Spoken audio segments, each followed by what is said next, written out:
In this video, we are going to talk about Laylatul Qadr, the night of decree. Laylatul Qadr is one of the most special nights in Ramadan. It falls within the last 10 nights, but its exact date remains a secret. However, the mother of believers, Aisha, may Allah be pleased with her, reported that the Messenger of Allah, peace and blessings be upon him, said, "Seek Laylatul Qadr, the night of decree, on the odd nights of the last 10 nights of Ramadan."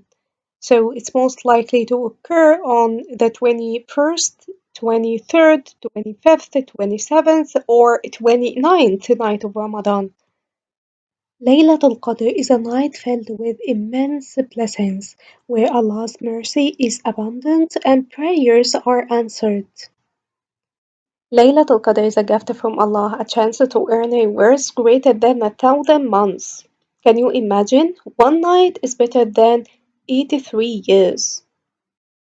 So let's make the most of this blessed night, seeking Allah's forgiveness, mercy, and guidance.